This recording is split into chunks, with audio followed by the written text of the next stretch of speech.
All discussions and interactions are meant for educational and entertainment purposes only. They're not intended to breach the ATA Code of Conduct, single out any student or educator, or diminish professional integrity in any way. Professional development with Mr.Drover. Gun half dropping in your pocket when we come over. Keep it live. Good development with Mr.Drover. The real thing. This is a real thing. Yeah. So, William Skulsky. I had to look up your Name? first name. Yeah, there's a story. You don't go by Bill? No. William was my dad's name. Okay. So, yeah, I'm a junior. Oh. I guess not anymore. But, yeah, no, I've never used that name before, and my middle name's Kim. Oh, really? Yeah, and we only have many Kims here. But, yeah, only friends and close friends and family call me Kim. Everybody else just calls me Skulsky. Yeah. Hey, I like that. It's the same with Drover. Like, Right.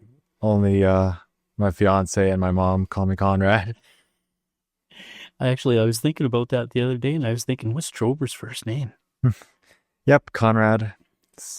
But the one thing about that is I've only ever met one other Conrad, and he was like in a hospital. It was like an old man when I was like 8, and he like kicked the bucket next time I went in to visit. And so yeah, I'm the surviving Conrad. There can only be one. There you go. Yeah. So it's so funny because this podcast, we talk like all about teachers and like what they do and everything like that. And I always think about like all the complaints that people have with school, because I hear it on Facebook all the time. It's like, we didn't learn this in school, or we didn't. I'm like, yeah, you did. You probably just weren't paying attention. And when I think of those complaints, I'm like, man, they don't know Skulsky. They what? Like, they don't know that teachers like you exist, because you are the counter to all the annoying complaints that people have with like school, right? Because you do everything like hands-on. You do everything like with application in mind. You are not the typical school teacher, right? Well, I believe that better hands make for better brains. And if you think of it like this, would you want a surgeon working on you with no dexterity? Right. Yeah, that is a trait that you would need, right? Yeah, and sadly, that's one of the ways they used to pick surgeons, was strictly on marks. Yeah. Like I guess like you can't learn, you can't study your way through like a smooth hand, right? Unless you're doing like hands-on application stuff like that. Yeah, I have a gentleman I know, Scott Bryant. Scotty is a phenomenal individual. He's a great musician. He was fabulous at acting, very, very intelligent, did his PhD. I believe that, I want to say U of C, but might be wrong. But his area of study centered on cross-curricular development. And he said that if you really want somebody to learn, make it relevant. So he said, if you're learning math, you're learning trigonometry, take kids out in the field and survey. Set up how you were going to do a building, for example, and work out all the angles, etc. And he said, that's where the learning really happens. That's where it sticks. Yeah. Because, you think about that. You teach science, right? So, I mean, how many kids can tell you what ribonucleic acid is? In grade 7, probably not a lot. Right. And 8 years after they graduate, how many will? Right. Well, like, I don't know, like RNA, it's just funny because like I have friends that work in labs in university. Yeah, right. And, like they definitely know, like they do the application for RNA stuff. But I think the difference with science is, especially in middle school, there's so much like foundational stuff that you need to learn before you get to the application part. Yep. That I feel like that turns people off of it a lot faster than, I guess, jumping into like shops or something like that. Yeah, well, that's kind of funny because that's one of the things we talk about is bed mass. So kids understand bed mass, and then I say, okay, so if we're doing building construction and we're looking at building a house or anything like that, what do you start with? Because there's certain things you can do first and certain things you can't do until that's accomplished, right? Yeah, like I'm thinking of like building a garage if I don't get a place with a garage, right? It sucks because it's like $40,000. Yeah. So what's the Yeah. first thing you do? Well, I would make sure the ground is good enough to like get the concrete slab all set up. Okay. Yeah. So you get the concrete slab set up, then what? Well, like I guess order materials, but like get the slab set up, make sure that the anchors are in place, and then start building the frame, right? Okay. Yeah. I don't know 100%, so I'm trying to figure it out. Like I'm still learning. Actually, I'm asking you because I'm gonna do a dirty on you. You never checked with the city, did you? Oh, well, you got to get their permits, right? Yeah. Right? Yeah. So when I say bed mass, that's what I'm talking about. You have to make sure that you're doing certain things before you do the next step. Yeah. It's like when I talk to the kids about their work, I say I've got 4 P's. We've got kids here that are in 4-H, so they have their 4 H's, right? So I think that's what heart, hand, head, and health. Yeah. And Look at it. I have 4 P's, which starts off with pride. You don't have any pride in your work, you've got nothing. And patience. You don't have the patience to do the work, well, you're not going to get it even started. And persistence. If you don't have persistence, you're not going to get it done. And then the last one is precision. So working memory here. Persistence, precision, pride, and what was the other one you just said? Well, they're in order. Preparate. Oh, they are. Okay. It's kind of like Maslow's hierarchy, right? Yeah. So you're looking after the needs. Well, we're looking after what you need to have before you can accomplish something. So it's like going up a ladder. Yeah. So the first rung is the pride. Next one's patience. Then it's persistence. And then the final one is precision. Yeah. I guess like starting with pride, like that, when I initially heard that, I thought pride would be at the end because it's like the product or whatever. So why do you have it at the beginning? beginning? Well, it just doesn't apply to building construction, right? Right. I like to tell the kids to think of it in terms of math as well. If you don't have pride, what's your writing going to look like? Mm-hmm. Who's going to be able to mark your work? Right? So if you have pride in your work, chances are you're going to stick with it. Yeah. And I was thinking like to me, that's the foundation is pride in your work. I tell the kids, I'm like, why would you write your name on something that's not like your best work, right? Because that is a demonstration of your ability, right? Yep. So like I use their language. I'm like, oh, that's cringe or embarrassing or something like that. It's like, you can do better than that. Imagine if you're showing like the prime minister or like someone of importance, right? And like, would you want to give them that? Or could you go back for 10, 15 minutes and clean it up a bit before you hand it in? Yep. So to let the audience know, like the 5 people that are watching, what is your background in education, and then what are you teaching right now? Okay, I'm actually a social studies major. Wow. Yeah. And I thought you were a math major, honestly. No. No, that's quite painful, actually. And if you talk to anybody that had me for math last year, it was, I had taught math 20-2 last year, and I told them what a terrible idea that would be. I was described as the best of the worst 3 options they had. The best of the worst. Yeah. Wow, what a glowing review. Man, such confidence. And I said I walked out of that meeting and I was kind of scratching my head and thinking, I don't know if that was a backhanded compliment or, if I was just being dissed. Well, like, I guess they picked you because like you have like the practical application of using the math in the shops class, but even -2 math, that's a little more complicated in the way you do. Oh, much. Yeah. Much. Like it's 20-3, 30-3 is practical math. And I don't have a problem with that at all. In fact, I like to think that I could do a fairly decent job of that. But 20-2 is closer to 20-1 than it is to 20-3. Yeah, it's a lot of like applied by a long shot. Other stuff.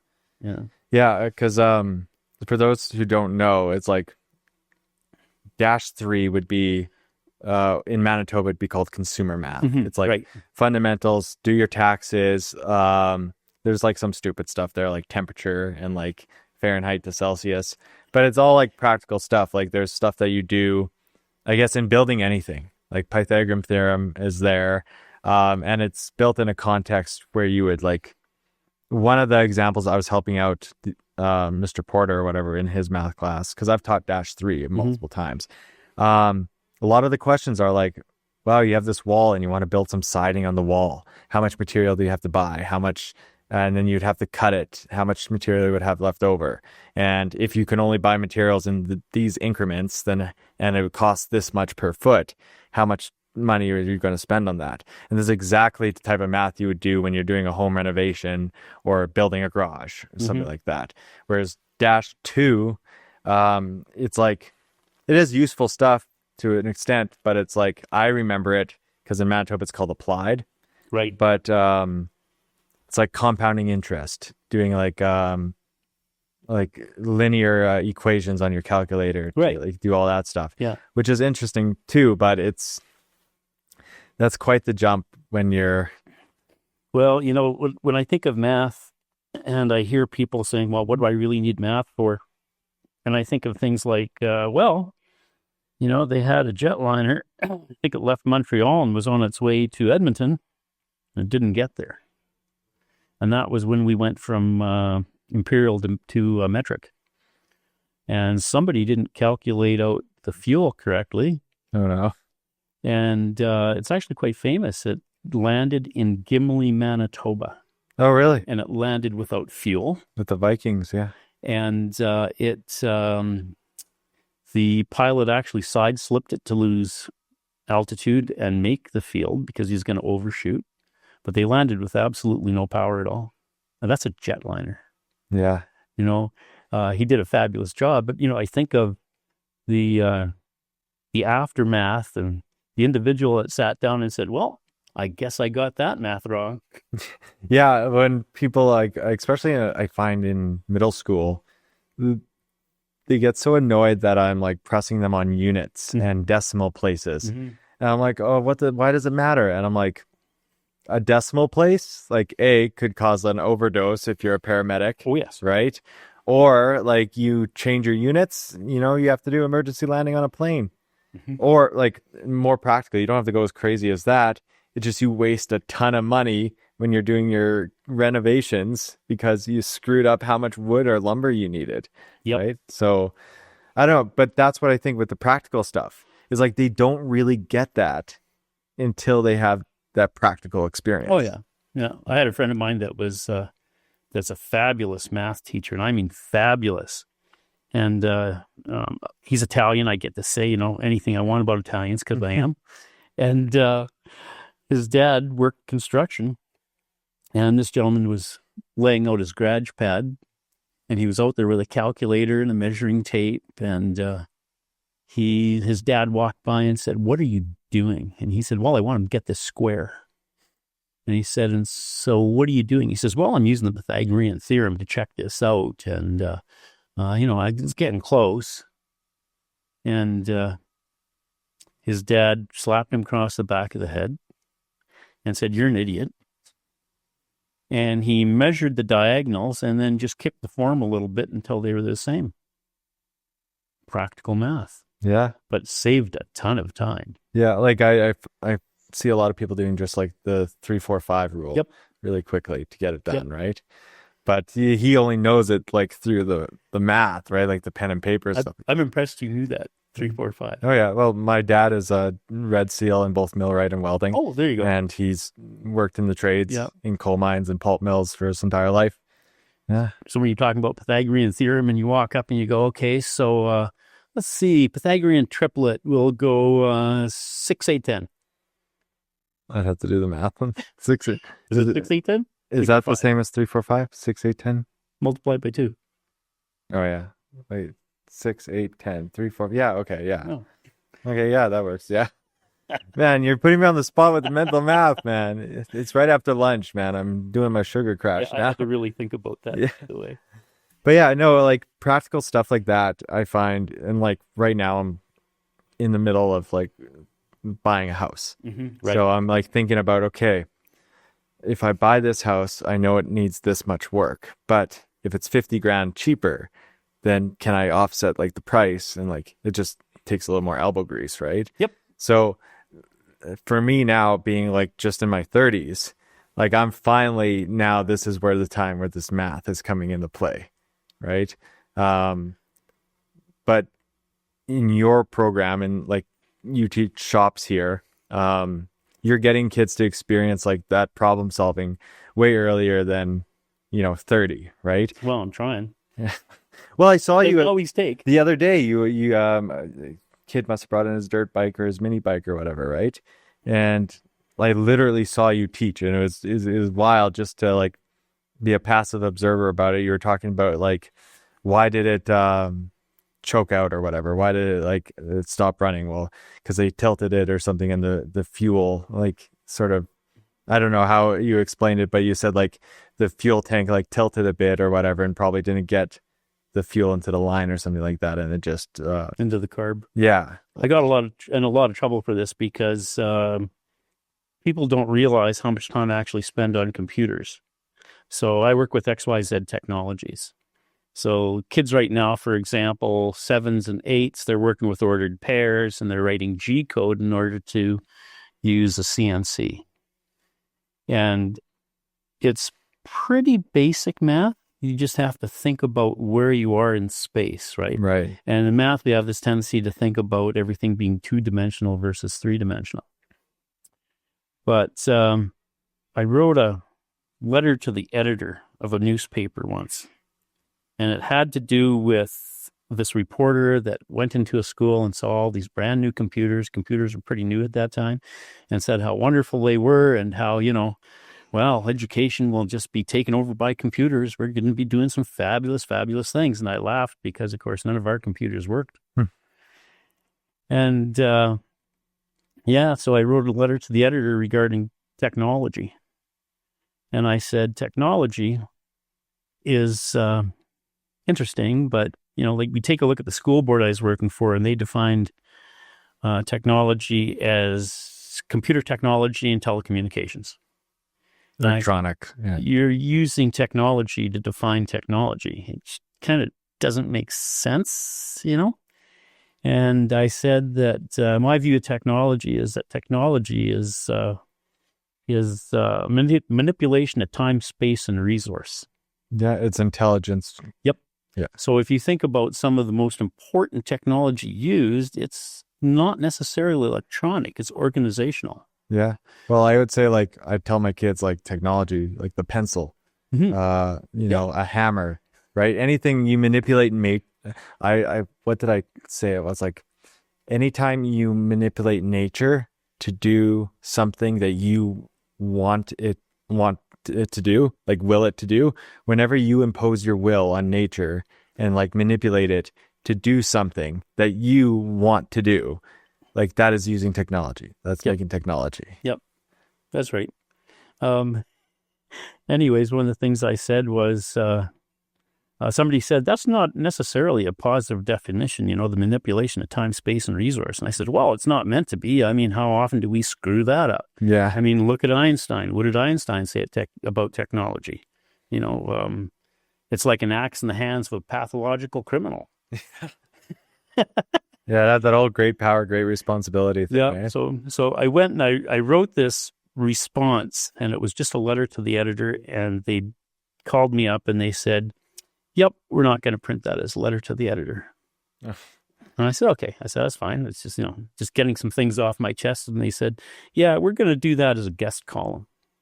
Oh, wow. Yeah. So they did it. And of course, the one thing I wanted them to say at the end was, W.K. Skulsky has taught in this area, this area, this area, this area, and this area. Because, as a teacher, you get thrown around from here to there and here to there. Yeah. And they didn't. What they did is they listed the school I was teaching at. And, brand new zone superintendent came in to set me right. Oh, no. No wonder you're hesitant to jump on this podcast. Yeah. Yeah. Yeah, no, that sucks. Like, I don't know what other profession you would get in crap for that, right? Yeah. Like, so It's one, it's really professionally, it's one of the most dangerous professions you can be in. Yeah, you're always under a microscope. Yeah. And you can honestly say something stupid, and it can be taken the wrong way. Yeah. And I have a tendency to just open my mouth and change feet.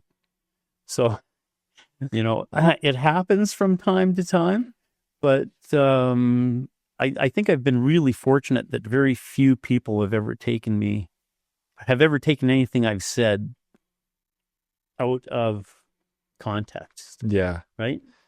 Yeah, well, I think like you safeguard yourself with that by just having generally good relationships with staff and students, right? Like, yeah, no one's ever had like, I don't know, maybe they have, but like a beef with you. Like no one's ever been like super mad and like trying to throw you under the bus, right? And I think that has something to say about like your personality and the way that you connect with students and staff, right? So that is part of it, because like I know that there's like sometimes like when you're teaching or whatever and you do some of those mistakes, you're like, oh, is that gonna bite me in the ass later? And 9 times out of 10 it just flows over, right? Yeah. But I think it's that fear that we're always under a microscope, and then there's a lot of like that teacher registration thing or whatever that files a complaint and you can see the complaints of everyone, right? Yep. But like I'm sure like other professions have that, but it's just that we're working with students, right? Everyone in the community has stock in the schools, right? Yeah. Well, I had a parent say to me one time, we don't expect you to be sterile. Mm-hmm. That's good. But sometimes and they had a beef, and it was a valid beef. I'll say that absolutely for sure. And it was something that I wasn't thinking of. I wasn't even cognizant of it. And they pointed it out to me, and I thought about that, a long time. It really bothered me. But they said, yeah, we don't want you to be sterile because it gets awfully boring awfully fast. Right. And I'm known to say things like, if you don't do something every day that you can get fired for, you're probably going to be pretty boring. That's good. Well, like I think like parents, again, I'm not one, but like I think that they want to have some reassurance that their teachers are somewhat like them. Like they have like some wavelength to them, because I know, speaking from my experience with my parents, like they're pretty chill people. They'll make jokes and like stuff like that. Like they'll swear in front of me, whatever. Right. And I think like that stuff doesn't bother the majority of parents. Right. Mm-hmm. But then when you get like, when your kid has bad grades or whatever, you might be the first on like the target list or whatever. Right. So, Yep. but I find most parents are, I guess, reasonable. Right. Yeah. But, yeah, I've never had a huge issue with a couple, but like it's more so with the younger kids that. Well, you were talking about math, and I look at math, and I sit down with some of my kids because I did teach a little bit of math, and I get complaints from kids regarding what's happening, and I would say, teachers are in a really hard spot with math right now because we had COVID, and honestly, those kids are probably 2 years behind where they should be. Oh, absolutely. Yeah. And it's really hard, especially when you have somebody walking into a Math 30 diploma to say, by the way, your skill level's only at about grade 10. Yeah. It's pretty hard, and it's pretty hard to say that to a parent, and because the parents are going to expect that you brought the kids up to par. Well, missing 2 years, that's pretty hard to catch up on. Right. And which 2 years that is, like that's. Yeah. But, and then, like, I think, yeah, you don't want to like, I had like Neil on a couple weeks ago, and we were talking about a similar thing, right? Like our job is to do our best with what we got, right? So kid comes in 2 grade levels behind. Okay. How do we get them there? Right. But also, and I think when we're dealing with parents, we have to be like, well, they should be doing something to catch up at home.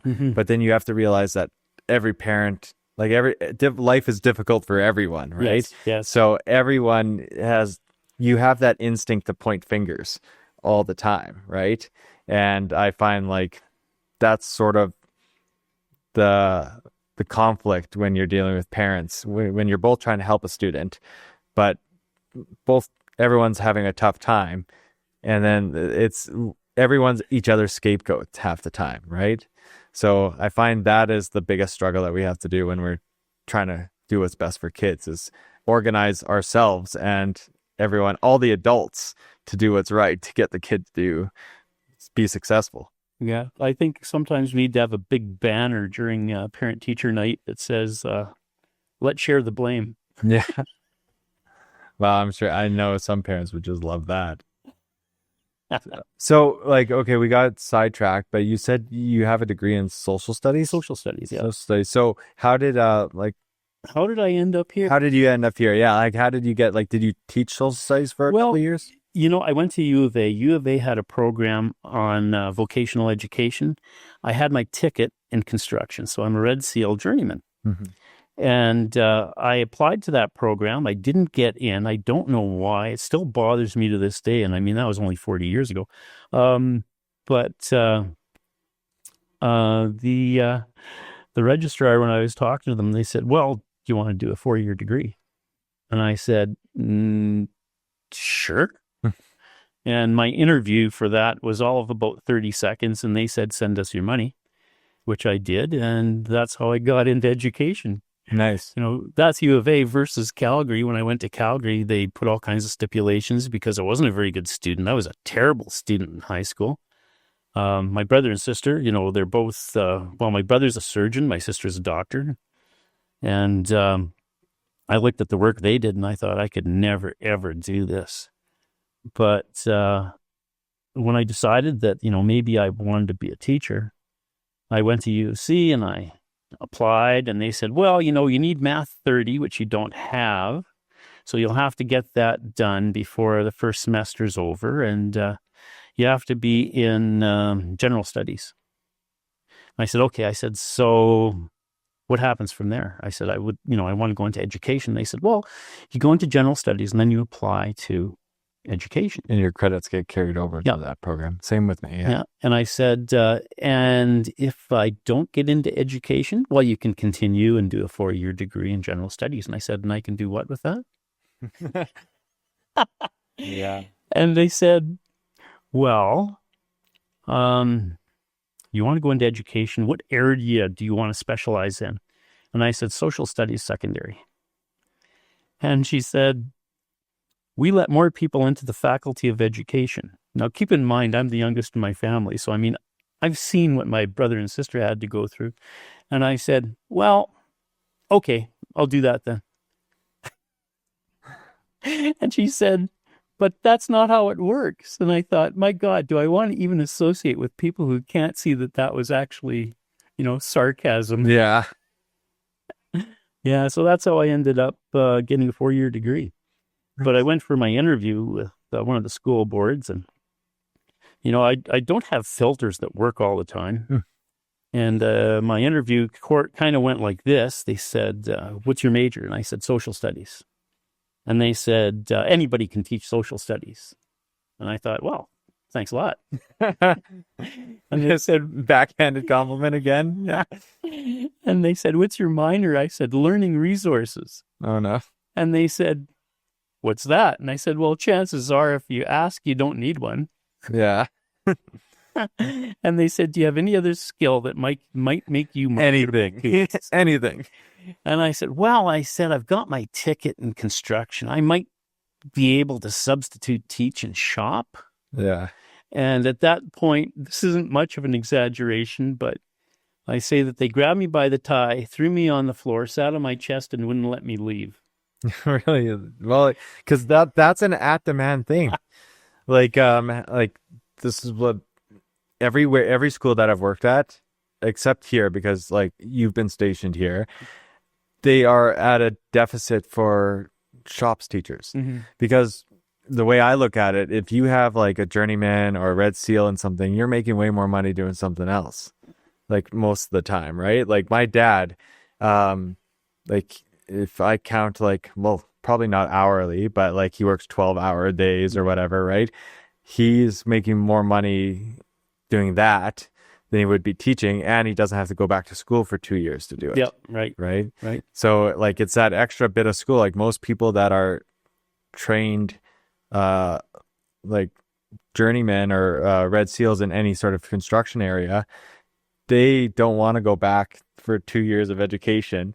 I could just see my dad sitting in an education classroom. Like, oh, I could see any of my brothers trying to like, because they're really skilled. Like one of my brothers a carpenter. My other brother works in road construction. My other brother had a roofing company, right? And then my other brother works in like a pellet plant, right? So I'm the only one that doesn't get his hands dirty, right? Right. And they are all way more skilled than me at practical stuff like that. Like if I'm building something, I'm calling any of them up.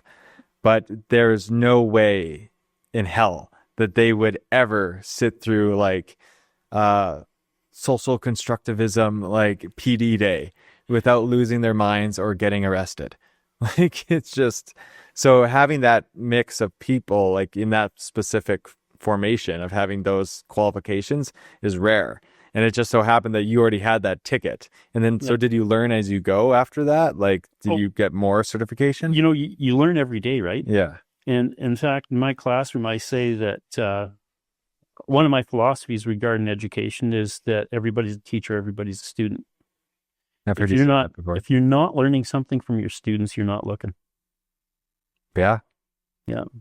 But it's a whole different mindset. You know, like I think back when I was in university and I go into a class, it's geography, it's all about weather. And they said, this question, why is there a high pressure system in Churchill, Manitoba, a low pressure system in Regina? And they gave you a weather map. And I'm looking at the weather map and I'm going, okay, Regina, that's a cinch. I got that. And I look at Manitoba and I go, I have no idea. And I thought, what would I do if I was on the job here? And I thought, well, you know, you fake it till you make it. Right. So what I did is I literally wrote down what happens when a high pressure system occurs. And then I proofread it before I handed it in and I went, wow, they're going to know that I'm just bullshitting. And so I put a little bit of a disclaimer at the end and it went like this. Also, the polar bears in Churchill, Manitoba fart a lot, creating a severe molecular disturbance within that air mass. And I handed it in. And I got it back. There's big red letters, which is never a good thing, right? Never. And it said, could be with exclamation points, 100%. Wow, there you go. But, you know, like it's a different mindset. When you bring that different mindset, it makes a huge difference. You know, like I'm ADHD AF. Same. And university, you know, like I thought I would really, really struggle with university and discovered that I did really well at university. Certainly a lot better than I ever thought I could. And I found that if I sat at the front of the class and kind of just tried to tune out everybody else, there was just me and the prof. And we were having a discussion. So did you have those 4 Ps you were talking about going into university, or did you develop those? I think I developed those later. Yeah. You know, I mean, I've always been doing something with my hands, right? And have actually done a lot of different things in my lifetime. But I would think that kind of developed looking at kids, you know, and where they were. And trying to, you know, like we always try to pigeonhole kids, right? Mm-hmm. And I thought if I was going to pigeonhole a kid, what would I want that kid to have? And I don't like using that phrase even, pigeonhole. Yeah. It just seems so wrong to me. But, you know, I thought about progressions, and that's the progression that I would expect. If I had somebody that was doing really, really fabulous work, I would know that they would have the prerequisites before that. Yeah. Right?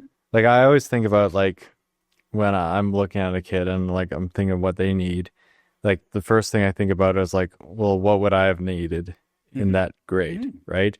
And why did I get through university? Because like the reason why I got through university, I was never unless grade 12 was the only reason I got to university, because that's when I was at a 54 in grade 11 math, right? Like I was like not planning to go to university, and then I got like track and field scholarships, and then I like grinded in grade 12 to get like 70s and like low 80s, right?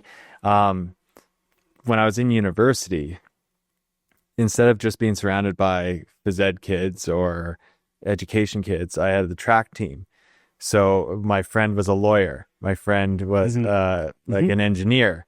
And like we had a team room, and literally like I got tutored by my track team, right? Yep. And when I look back at it, it wasn't that necessarily they were helping me and like teaching me as I went, but also I looked at them on like a personality level. I'm like, what makes Aaron Tramley so successful, right? What makes Josh Dick so successful? And I was like, well, what are they doing when I'm sitting at home playing video games? Yeah, right. Oh, they're probably studying. They probably have routine. Maybe it's not a routine that I grew up with, right? Because again, my family isn't very academic.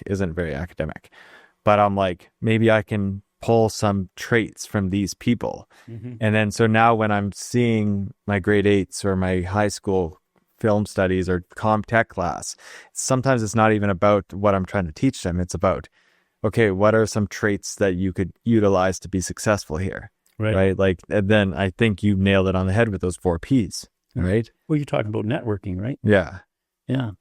It's sports is a fabulous thing to be able to learn through. I look at my son. My son's doing very well, but he networks through hockey and golf.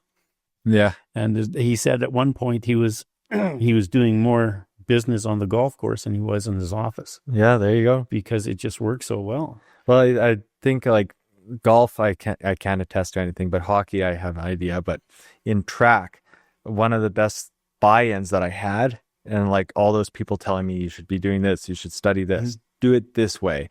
I had complete trust in them because I've seen them at their absolute most vulnerable. Yeah. Like when we're working out and we're on the ground dead, and like I know what their 100% effort is. I know their character because I've trained with them, I've competed with them, right?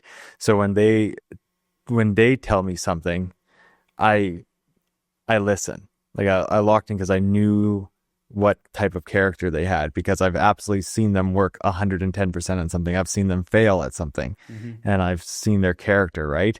So just being in a community that works hard, I think really helps. Yeah. I was a competitive swimmer, and I did very well in age group swimming. And, that was Monday through Friday, 2 hours a night. Yeah. And, Monday, Wednesday, Friday, that was an hour in the morning. Saturday was another hour plus meets.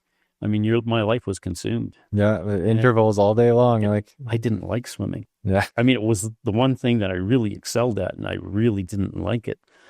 But, you take a look at that work ethic and you go, holy crap. So that's what it takes to be that good. Yeah. At anything. Yeah. Literally at anything. So, and it's a great pressure relief. It's a good valve. I don't know how you feel after you run, or like one of the schools I worked at, they had the same ice time for hockey for over 30 years. Yeah. And it was on Fridays. So as soon as we got out of work, everybody went to the rink, played hockey, and it was actually kind of disturbing for me to walk into the dressing room and hear somebody, bitching about a kid, God, that kid's a loser. And, like, where is this kid going to ever end up? And they'd complain about the administration and everything else. And we go out on the ice for our hour and hit a few bodies and come in, and nobody said anything about work. It was over. It was done for the week. I think it puts things in perspective. Like you interviewed Jordan. Yeah. Right. Okay. So I took Jordan out last year. Last year was not a stellar year for anybody in our school. No, it was not. Jordan was, he was really feeling it. And I thought I'll find someplace we can play hockey. You can't call what I do on the ice hockey. Okay. I'm really terrible. Then I brought Jordan out, and, that was just to burn off a few calories and put an end to the week. Right. Yeah. And, I think he enjoyed it. I took him back this year, and we went out last week for the first time with the same group of guys. And everybody was saying how much they liked Jordan being back, and Nice. It's good to see you. Yeah, you haven't lost anything. You play really well. I'm sitting right beside Jordan, and I look at these guys and I said, it's not like I'm not right here. Yeah. Hello.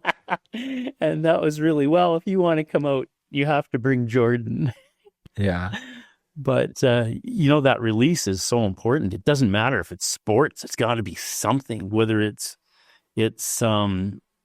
drama, Yeah. whether it's art, Well, like the whole reason this podcast happens because I got injured and I couldn't run, right? and I had to do something. Yeah. Yeah. Yeah. And like, I don't know, I find with like, I don't necessarily feel like that initial, I'm done, right? Yeah. But what I do notice when I don't exercise, I start to boil. Mhm. Like I start to get annoyed by things. I actually start to worry about things more. Yeah. Every day. Yes. Like I'll be more like stressed out about, are the kids like goofing off? Like what are they? And I'll be like a little more like strict with them. And then I exercise, and that sort of just resets for the week or whatever. Like, it's an anti-anxiety thing for me, because I think I just have so much energy. And where you're talking about the ADHD stuff, I run to a point where I'm at like an equilibrium state where I cannot think of anything else except what my body is doing. Yep. Like I have to focus on my breathing. I have to focus on my running, and there's no room for me to think about unimportant stuff. Yep. Like nothing gets through because my body's like, you got to get to here, or you got to get to the turnaround point, or you got to keep this pace, or whatever little game I play with myself. Like when I'm like, okay, 7-minute miles, I have to hit that. That's my goal. And then when I finish or whatever, I kind of just forget that there was a stressful thing later on. Right. Yep. Yep.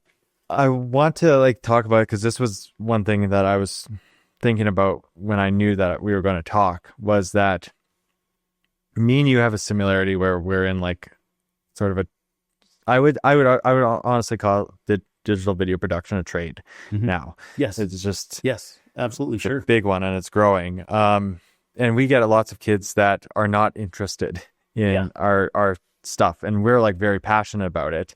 And I was how was I going to word this? But what I wanted you to talk to you about was when we get kids that I guess are sort of like placed into our class that don't necessarily want to be there, and we're just trying to get them through and get them a credit.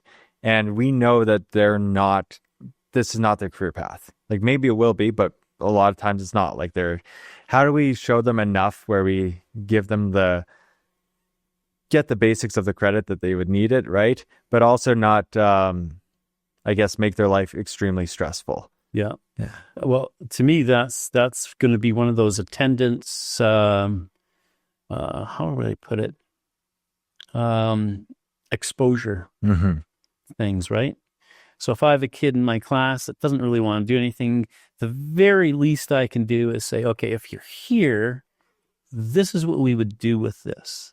Where would you use this? How could you use this?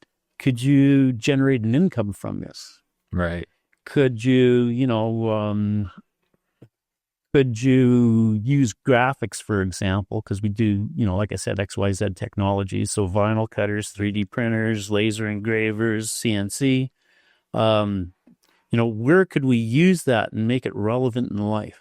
Right. And, for me, it's kind of obvious, because you look at welding and you look at CNC plasma cutters, they're a pretty fabulous tool. Oh, they're awesome. And you look at CNCs and building construction, a lot of people use them for hobbies. And I think, holy crap, like you kind of miss the boat. And at the same time, like cabinet makers will use CNCs to cut their cabinets out, the carcass work. Yeah. And that's a real money maker. It is. It is. You just have to know how to do it, right? Or else you're going to pay someone else to do it. But at the same time, they're so busy doing that they actually miss out on the artistic part of that. Right. So, there's always that trade-off. So I'm always trying to say something like, look at it from this perspective and look at it from the other perspective, right? So are you using it for art? Are you using it for business? And, just the exposure, I guess, is that, or how are you going to earn a credit if you don't participate? Mm-hmm. But if a kid's there and you can ask them questions about something and that they've heard it, I feel a little bit better about giving them credits for it. Right. Right? Yeah. It's, I guess, like scaling it, because there's going to be like Skylar in this class or whatever is like, he's so into it that he'll learn it himself. Yes. Right. And I just have to get out of the way half the time. And then you have to scale it down to the kids where you literally have to remind them how to open a tab and like do all that stuff. What I think you nailed it on the head with like, how you're going to use this, because what I've explained to my students before, I don't know if this is what you would do, but I'm like, think about those social studies projects you have. Think about everything else you have where you get that option to do a video or something instead of an essay. Man, you could crush it here, right? Or maybe like one of the girls in my schools, one of the girls in my class, does not really interested in it, right?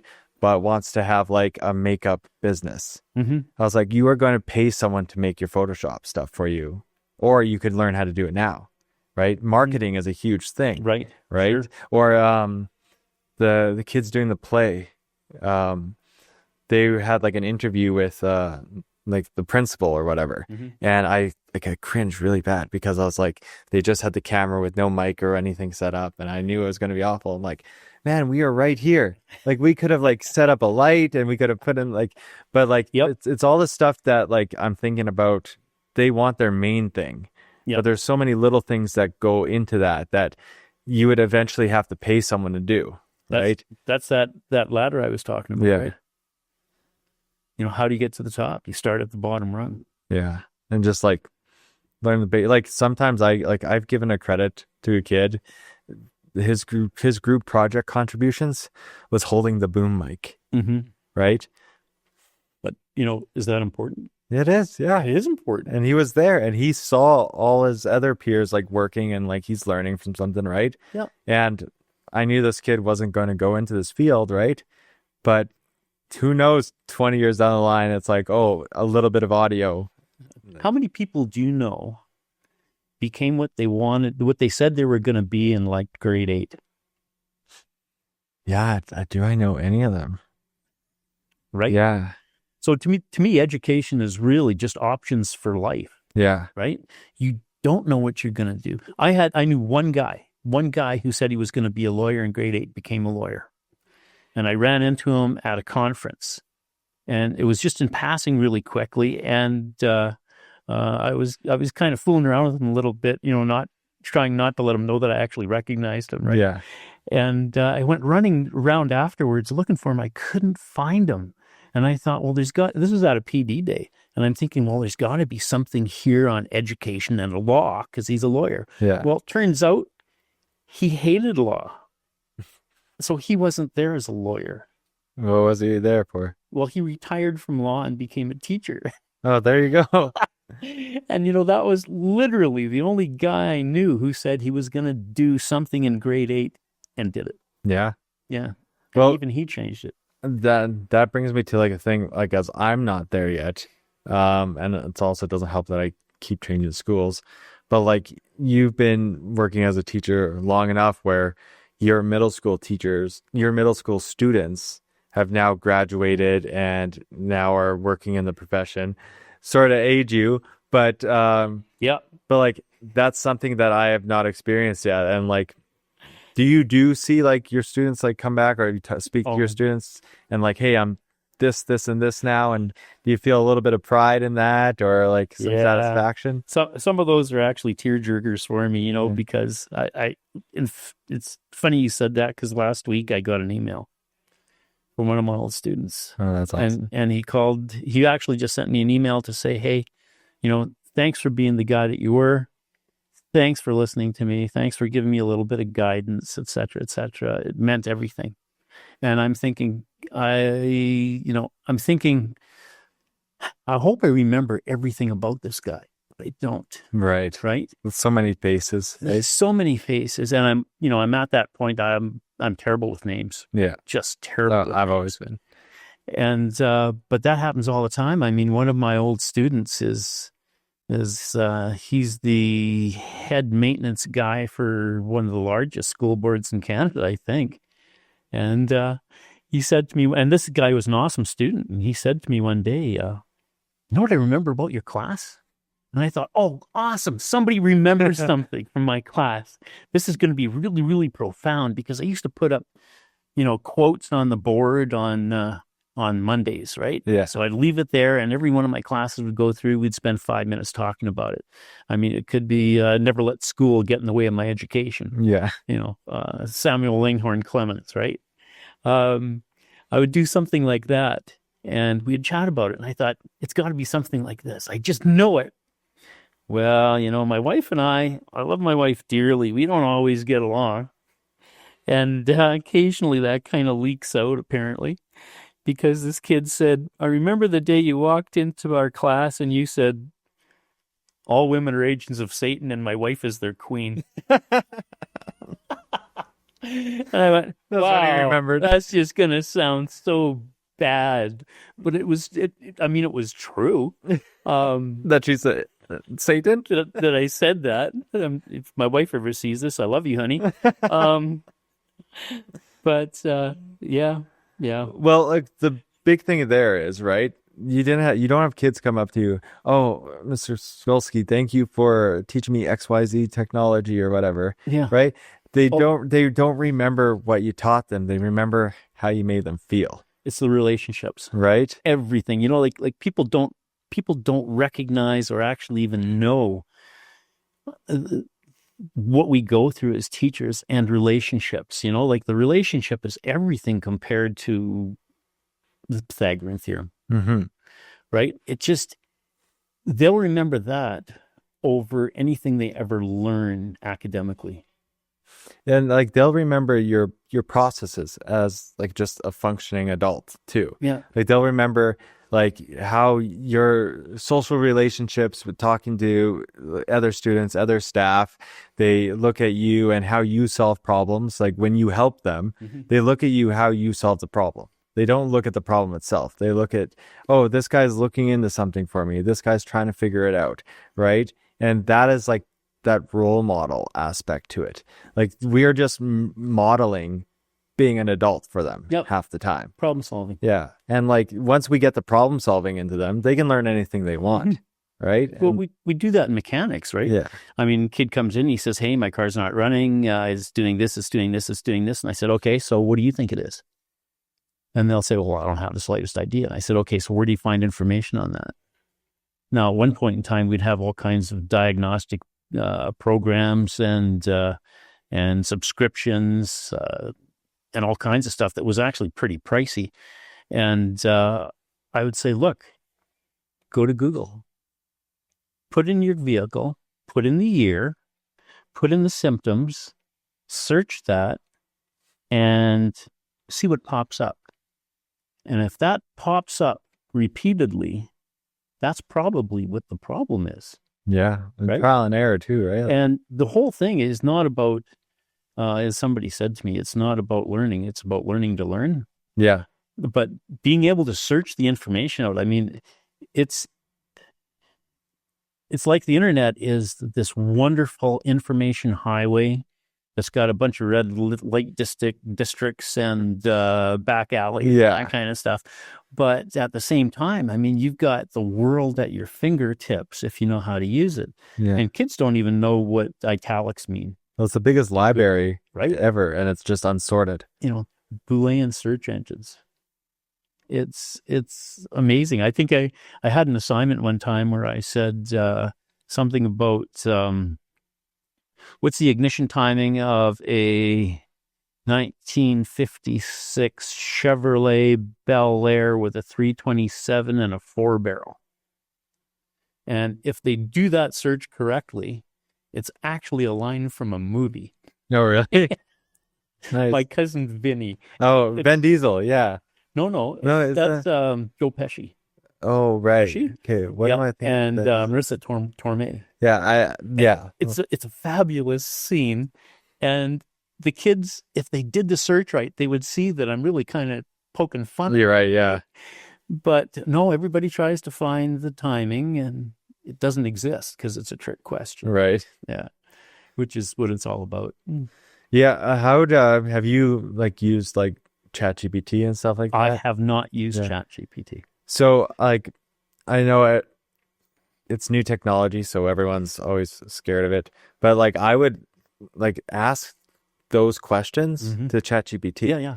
And like ask it to break it down like you're a 5th grader or you have no idea what you're talking about, right? And it usually like I figured out my car value on that. I figured out like a bunch of things with that. Yep. And that's one of the assignments I give out, by the way, is take a look at 3 different vehicles or 3 of the same vehicles, find out what they're worth, how much it would cost you to repair it and make a profit. And I could see where ChatGPT would really GPT? Yeah. I could see where that would really run out a bunch of average data. Yeah, well, because you can like it's always as good as your prompts. Yeah. So you can be like, search the web. Yes. Like tell it to act because it will make shit up if like you don't tell it to like search it up. So it's like search the web for all comparable sedans comparable to like the 2018 Honda Civic SE, right? Use like Alberta as like the area where you're looking at in the classifieds and make me like an Excel spreadsheet comparing them and like what their average prices are and what I could sell this one for, et cetera, et cetera. And it will do it. It'll make a Excel spreadsheet for you. My grandson uses that all the time. Yeah, I kind of cringe. Like, and I don't cringe because, it's new technology. I cringe because I would like him to be a little less verbal and maybe a little, rely a little bit more on reading and writing. Yeah. And I realize that there's, maybe I'm just old fashioned that way, right? But I think reading and writing is actually kind of important. Yeah, no, like because you can't write anything without thinking about it. Right, so it helps you think, and there's more energy into writing like physically. Yep, and you will remember it because of that extra effort. Even if it's like the slight calories, the kinesthetics of it. Yep, you'll remember it better. Right, and I think there is we're getting off top, but like in terms of technology. Like I love technology, right? I love it, right? And I feel like a grumpy old man when I'm telling them, get off your phones.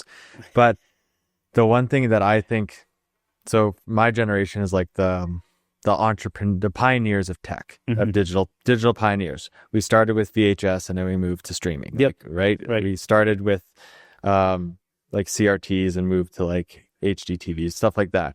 And the biggest thing, I don't think it's the amount of screen time. I don't think it's anything like that. I think it's setting. When I was to use the computer, my mom didn't really give me a limit on how much time I could use the computer for, but I couldn't move my computer with me anywhere. It was in that room. Yeah. Like it was geographically locked. Yeah. Like I had to play in the computer room, or I could play my video game, my Sega, anytime I wanted. It had to be in the living room, and I couldn't move it. So if my parents wanted to watch TV, well, that was just a natural get the hell outside and play. Yeah. Right. Yeah. So it's the versatility of tech right now that's screwing people up. It's the iPads where they can bring it into their like bed or like, walk outside with it. Like you definitely know like kids in this class that literally walk through the halls with their laptop. And it's like, so in terms of like, cause I'll eventually have an offspring, like hopefully at least one just to carry down the bloodline. I want them to grow up with tech because I don't want them to be illiterate on it. I want them to be able to code, like coding is age of 6. Like that language that language sort of window where you can learn language really well is the same window where you can learn coding. Like Yes. that is, so I want them to grow up with coding as a second language, like Python or C Sharp or something like that as a second language. I don't think people actually realize the impact of technology. And I always used to like to use my grandfather as an example. He was in the First World War. He was in the trenches. He saw machine guns used, efficiently, I guess, for the first time. He saw some of the first aircraft fly. And, 20 years later, 30 years later, he's watching an atomic bomb drop. Yeah. And let's see, 45, 65. So another 20 years after that, you're looking at somebody walk on the moon. Yeah. So when you take a look at technology and you go, this is what happened from this one lifetime. And I look at kids and I say, you guys are going to see some really fabulous things in your lifetime. Scary things like the atomic bomb. Grab it, grab it and run, enjoy it, use it for your life. Yeah. Right. The more technology I think that we can bring into our lives and use efficiently and use to augment our lives, I think is really the thing. Yeah. And I think with every new thing, there's like Pandora's box, right? Yeah, So always. so technology, like social media, I think is rough, right? And when you're dealing, and I think when you're dealing with like technology itself, like the iPad, the iPhone is an amazing feat of engineering. It is. Social media is exploitive, right? And it just seems that technology is being utilized for that. And now this is where I get into really like grumpy old man territory when I'm like, social media should be regulated like tobacco and alcohol. Like it is just in terms of like a developmental thing, it is changing.